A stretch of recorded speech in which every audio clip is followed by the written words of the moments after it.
Checkpoint is presented by GM Pharma, the first international multinational pharmaceutical company in Georgia. GM Pharma, to serve those who need it most.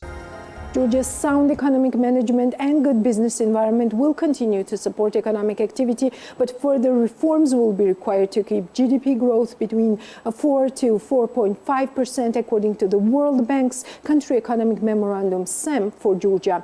The report, titled Charting Georgia's Future Competitive, Connected and Capable, was launched at an event hosted jointly by the World Bank and the government of Georgia.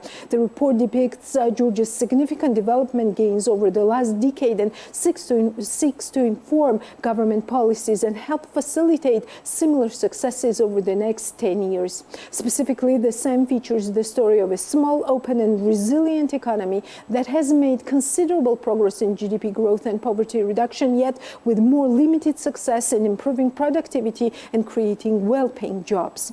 The Country Economic Memorandum recommends that Georgia could maximize its growth potential by facilitating the ongoing structural and spatial transformations, improving productivity performance at the sector and firm level, increasing connectivity and external trade, and building up and better utilizing human resources. More in our interview with Sebastian Molineus, World Bank's Regional Director for South Caucasus. Let us start with the key messages. What are the key messages that are coming from this document for Georgia? I think the key message, first of all, is really less of a message, but more of a story, a really fascinating story, which shows that Georgia has really undergone a tremendous transformation that I think really seeks its parallel in other countries in the Europe and Central Asia region. We have seen real GDP per capita about at 5.2% over a 10-year period up to 2019, just before the COVID crisis. That is the second fastest growing economy in all of Europe and Central Asia. We have seen FDI inflows during that same period, again, over a 10-year period at about 7.5 to 8%. Again, the leading country in terms of attracting FDI at that time. And as a result, what we have seen is a major impact on poverty. Poverty rates have dropped from just under 40% to under 20%, halving during that period. We then, of course, had the COVID pandemic, which saw a sharp drop in growth. But right after the pandemic, through some very tough but good policies, I think we are now back on a growth trajectory, double-digit growth over the last 2 years. I think that is truly impressive. Yes, not all of it is due to internal factors or some external factors, but a lot of it is from internal factors. However, the growth story now becomes more difficult, more complex. So many of the reforms have been undertaken, and now to become an high-income country, to move from an upper middle-income country to a high-income country, some tough reforms need to be done. We need to increase the education and the skills level in the country. Productivity of firms need to improve. We need to increase the domestic savings rate, both at the country or economy level, but also at the household level as well. The spatial transformation is incomplete. We have regions that are lacking and high inequality in the country still. So these are some of the outstanding reforms that still need to be undertaken to ensure that Georgia can continue to grow over the next 10 years and eventually become a high-income country.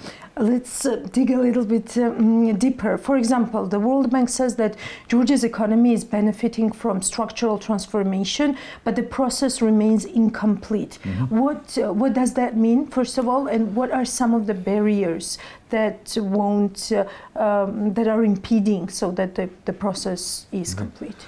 So when I talk about structural transfer, or the report I should say, it talks about structural transformation. I think that over these last 30 years, we've seen Georgia move from a society and an economy that was largely based on agriculture to services.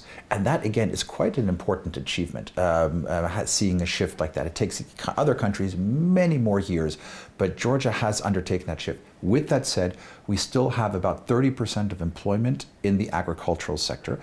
So we do need to make sure that the agricultural sector becomes more protective, becomes more competitive, and that at the same time we can ensure that those that are involved in low sort of value agriculture can transition to other better paying jobs, and again, the skills agenda is going to play an important role. So that's number one. The second challenge, I think, is around the productivity agenda, in particular firm productivity. So we see that again, despite the growth, that has not translated to firm level productivity, which in turn allows firms to offer a higher and better paying job to the people. So what we see in terms of solutions to this issue is that we need to increase access to finance. We need to increase access to markets. Again, I go back to the skills agenda, in particular managerial skills need to improve. And finally, we need to ensure that we continue with business enabling reforms, as well as removing tax incentives that may hinder firms to grow and to become more productive. That's on the productivity side. On the agricultural side, we need to make sure that we continue with land consolidation, land registration. There's some important reforms that are taking place right now. The country will never grow in the agricultural sector unless we do have a little bit more consolidation. We need to ensure that the logistics and the value chains within the agricultural sector continue to improve. And again, I go back to the skills. We need to ensure that we have climate smart agriculture and we have better skills, irrigation schemes, modern, innovative agriculture that can drive that sector forward. Do you mean that under that is that Georgia's labor force made a very modest contribution to growth? What does that mean? Does it mean that they are not involved and this is a challenge, or does that mean that the quality, how they are involved in economy is also a problem? I think you're putting your finger right on the wound. So it's the report shows that labor force participation and its contribution to growth has been relatively limited. It's about 10%. And some of the gains from the relatively high employment at about 20% is offset by an aging workforce and people that are exiting the workforce at the same time. And so what we see right now is we see fairly high levels of unemployment as well as underemployment within Georgia right now. And there seems to be a mismatch between the skills that the private sector is looking for and what the university system, vocational training, et cetera, is providing. So we have this almost paradox whereby we have high levels of people that are looking for work and firms that are looking to employ, but they're not meeting because there's a mismatch between these two. This is something, an area that really needs to be a priority for reforms. And this is a complex one. It really starts with early childhood education, making sure that young kids are prepared for school, then going on with educational reforms in the secondary, tertiary education, and not forgetting, of course, vocational education as well. And if you allow me to make one point, I think that Georgia is missing out on a huge opportunity in terms of female labor force participation. Right now, I am not sure that you have the right environment, such as daycare for children, for elderly, to allow women to effectively participate in the workforce. I think a lot of the social norms need to change as well, because what we see is we see a lot of women that are exceptional when it comes to schooling in STEM subjects. They're exceptional when they come in terms of their grades, when it comes to university, but then society seems to steer a lot of women into social services, education, nursing, and the likes. And of course, there's nothing wrong with that whatsoever. But at the same time, I think there's a huge lost opportunity because I think that there's a bigger contribution that the female labor force can make to Georgia's economy. A lot of focus in this document on connectivity. Why is that important, and how could some global trends that we are looking around, help this process? Yeah. So again, an excellent question. And of course, we all know that Georgia is sort of sits in this very important geographic location, connecting north and south trade routes, as well as the east and the west trade routes. And then, of course, there's a huge potential within the South Caucasus region as well. So Georgia has always been at that crossroads between the two. And I think there are two aspects that I would like to highlight. One is, I think that further investments need to be made in terms of improving the infrastructure, both the soft infrastructure and the hard infrastructure, so that Georgia can benefit from its very important geographic positioning. So, of course, there are major works underway right now with the East-West Highway, and the World Bank is one of the leading IFIs that is supporting that process, both with respect to the westward expansion as well as now the eastward expansion as well. However, more can be done in terms of improving the port infrastructure, improving rails as well. I see Turkey, I see Azerbaijan, I see Kazakhstan making major investments in their rail networks, and I think that Georgia also needs to keep up. So that's on the hard infrastructure side. On the soft infrastructure side, I think more weight and importance need to be made to both increasing logistics, to ensure that when a container leaves a factory in China, that it can actually really make its way through multiple borders in the most seamless way, so that the middle corridor that hitherto has not been economically viable can become more of an option for shippers because the logistics system is really innovative and world-class. And so these are some of the areas that I think on the soft infrastructure side that Georgia needs to look at. So that's one. The second point is that Georgia actually exports a relatively high amount compared to other countries in the regions as well. However, a lot of those exports are not produced, or the goods and services are not produced in Georgia. So take cars, for example. There are many cars that come from Europe and that are imported to Georgia, and then Georgia will then export those cars to the South Caucasus, Armenia, Azerbaijan, or Central Asia as well. And again, there's nothing wrong with that, but I would like to see Georgian firms producing more domestically and then exporting their own goods and services to other countries. I think the potential is there, and I think it's a big opportunity for Georgia. But the big question is how to do that, right? I mean, what could be the right policies? What could be the right practices? And that's really big question.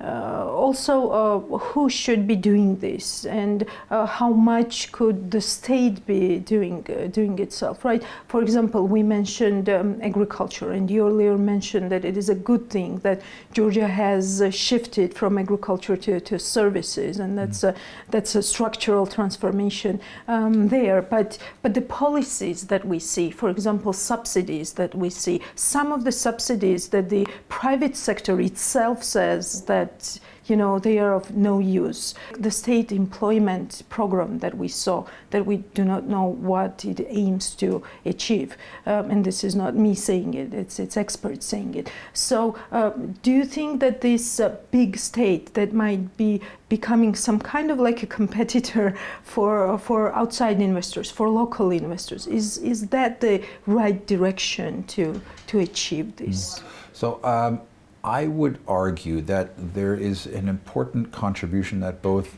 government and the private sector can make. To begin with, it is my firm belief that growth should be private sector led, to be clear. I think the state has a role, but that role, to my mind, is to enable that private sector-led growth. So to look at the legal and regulatory environment so that you can have free competition in key sectors. Looking at SOE reform to make sure that you don't have state-owned enterprises that are blocking some of the dynamics in a particular sector. Making sure that you do have the right tax policies in place that encourage firms to grow and not hinder them to grow. Ensuring for rule of law, a strong justice system. These are all things that are important for investors, in addition, of course, to the infrastructure that is needed for goods to go from one place to the next. And so these are all areas where I think the state does have a role to play. However, again, it's to enable private sector-led growth. At the end of the day, it's really then the private sector that also needs to step up and needs to fulfill its role and to show that entrepreneurial, that dynamism that I know exists here in Georgia. So again, from my point of view, and having worked in a number of different countries, I see that broad understanding between the respective roles exists here in Georgia, so that I'm confident that moving forward, you will continue to see that private sector-led growth. And I haven't really seen anything to the contrary in this respect. And also, Mr. Molineus, I was listening to you, and I was just thinking, what is the role of the messages that investors and the private sector get from the government itself? Take, for example, Anaklia port. But we heard yesterday from the Prime Minister that the state itself might be involved and the budget might be involved in building this port, because there is an opportunity for the middle corridor, right, and for the new port. But before that, the main focus coming from the government was in many times that this is not a bankable project. We don't know how this port might be successful. Do the words have meanings for the private sector and for Look, investors? of course, words always have meanings. I go back to an investor survey that the World Bank and some other international financial institutions undertakes on a regular basis, where we interview investors from across the world on what are some of the key challenges, but also opportunities that they look for when investing in a country. And for Georgia, I think the results are quite interesting. Number one, it shows that it's important that you have a strong governance and a rule of law regime that exists, right? Again, something that I think where government has an important role, including, by the way, with its messaging. I think the second that they look for is a strong infrastructure. Here in Georgia, by and large, that is being put in place. It's not complete yet, unsurprisingly. It's very expensive, but I do think that that is being put in place. And you do have a port here with Poti Port as well, right? That is functioning. And then number three, and very importantly, again, I go back to this, and I apologize for repeating myself, the skills agenda. I think a lot of investors still miss, a highly skilled workforce that will allow them to come in and to seize the opportunities that they believe they could reap from, again, Georgia's very interesting and important geographic positioning. Now, with respect to individual projects, again, I am not steeped in the knowledge. This was also an example. Of course, I understand that you won't be commenting on an individual project, but this is something that does not. I mean, Anaklia is the most vivid example and the most. I will say this. I think it's important that government has clear strategies in place when it comes to infrastructure, when it comes to renewables, when it comes to sort of key opportunities that Georgia has. And I can tell you at least that we have been working with government, in particular over the last year or two, in terms of really putting solid strategies in place. You saw that the new government strategy was recently adopted. There are a number of very important sector strategies that support that we certainly have been involved with, and that I really do believe are sound and will allow Georgia to grow and to pivot forward. And thank you for supporting Georgia also with the Human Capital Program, which has just started and which is also very important to deal with this mismatch that we have been talking about. And also the new project that we just heard from the Oliver Varhey at the Global Gateway Board, that finally this Black Sea submarine electricity cable might become really viable, 2.3 billion euro. How could, and that deals with the report as well, how could Georgia be ready to seize this opportunity? So I am really excited about this project, and I'm really glad that the Georgian government has turned to the World Bank for support and to be one of the leading international financial institutions to work and to ensure that this very transformative project can become a reality. Taking a step back, what is the opportunity for Georgia here? So right now, Georgia has an important number one to become energy independent and secure, because remember, it still imports energy from Russia. And so I believe that fostering renewable energy here in Georgia, including hydro, of course, both large and small, but also very importantly, wind and solar, but then also working with Georgia's neighbors, Azerbaijan, where there's a huge offshore wind potential, working with Armenia, where there's a huge solar and also hydro potential. And then for Georgia to create a regional power pool and to export that, first of all, to ensure for its own energy independence, but then also to export excess energy, green, clean energy to Europe, which right now is energy starved, is a huge opportunity for Georgia economically. Now, with this said, this is one of the most complex projects that you can imagine. It'll be the longest undersea cable, energy cable, that will ever have been laid. in that it is 1,100, I believe, kilometers long, and the Black Sea is one of the deepest seas, so it's 2 kilometers deep at its deepest point. So laying a cable that long and that deep is of extraordinary complexity, of course cost as well. So I think that we're going to have to look very carefully at how best to ensure that it is technically viable and economically viable and brings benefit to the Georgian economy and its people, and then B, that we have the appropriate governance structures as well as financing structures in place to make sure that it doesn't become a debt burden for the country, but becomes an opportunity for the country to continue to grow.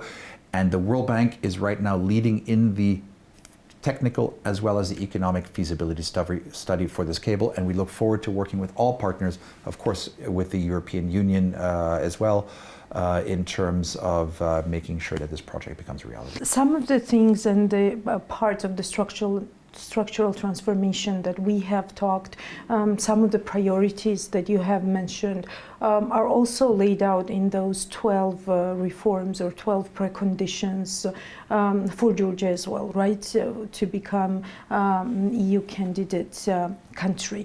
How would that help Georgia, and do you think Georgia has to make its priority to become the candidate country? So look, I think that becoming a candidate country, or obtaining the candidate status, and eventually becoming a member of the European Union, I think is a tremendous opportunity for Georgia, and I want to also say for Europe as well. I believe in diversity. I believe that Georgia has a lot to add to Europe through its people, through its culture, through its entrepreneurship, the innovation that takes place in this country. So I really personally want to see Georgia, as a German, I'm a German citizen, I can say that I would love to see Georgia as part of the European Union. With this said, and I'd like to also add that Georgia has already done quite a bit through the, the Free Trade Association. Georgia has already implemented quite a few policies under the EU acquis here in the country, and we see that about 98%, I recently read, of all laws and regulations are actually already compliant with EU regulations or international standards. However, on the implementation side, I do believe that more work needs to be done. Again, it's quite normal, but I think that this will require ongoing attention and certainly focus. But again, now comes the hard part, where a lot of the becoming a member of the EU brings certain benefits and, of course, certain opening of the market, access to market, free labor movement, etc. But at the same time, it also comes with responsibilities. Firms will have to meet certain European standards, and that will make it more costly for them to do business. Hence, it'll make it it'll make it more challenging to become competitive. And so firms in Georgia will need to step up their game to meet the EU standards and to ensure that they can compete with, all of a sudden, new firm entrants that will be coming in from Europe and elsewhere. Why a more capable, competitive and connected Georgia could meet all the opportunities that are in front of it? So again, I see important opportunities when it comes to the energy transition and renewable energies and the undersea cable, as we've just mentioned. I see big opportunities right now across the middle corridor in terms of transport, but also digital connectivity as well. I see many opportunities as Europe embarks on its European journey as well. And I believe, having lived in this country now for 3.5 years, I honestly, firmly believe in this country. I believe that all sides, current government, past governments, the people of Georgia all want the best for Georgia and want to move this country forward. And I believe that a country that is more connected, again, seizing upon the opportunities that I've mentioned, that is more capable, in particular capable, that focuses on really improving upon its education system to achieve the skills that it needs to be able to move forward, is going to be absolutely critical, and something that certainly we at the World Bank are more than happy to support, and we will continue to support, again, because we believe in Georgia, we believe in its story and our partnership that we have together. Annual growth of 4 to 5% on average, because that's what we see is real in Georgia, because even from these 2-digit growths, we see projections for 2023 when all these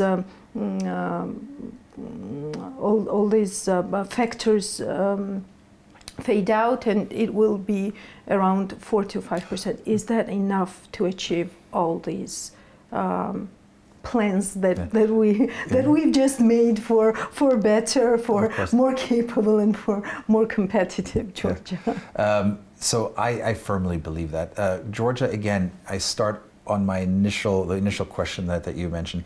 Georgia has grown about 4.2 or 5.2% over a 10-year period in terms of real per capita GDP growth. That's amazing. That's really, really strong. We project that growth will be around 4.2 to 4.5% next year. And keep in mind, this is with extraordinary economic headwinds. We have right now a likely recession in the European Union. We have an ongoing war in Ukraine that's just around the corner. We have a sanctions regime against Russia and an economy that is in decline, and Russia still is a major trading partner for Georgia. We have global debt levels that are rising. We have global value chains that are right now being reconfigured.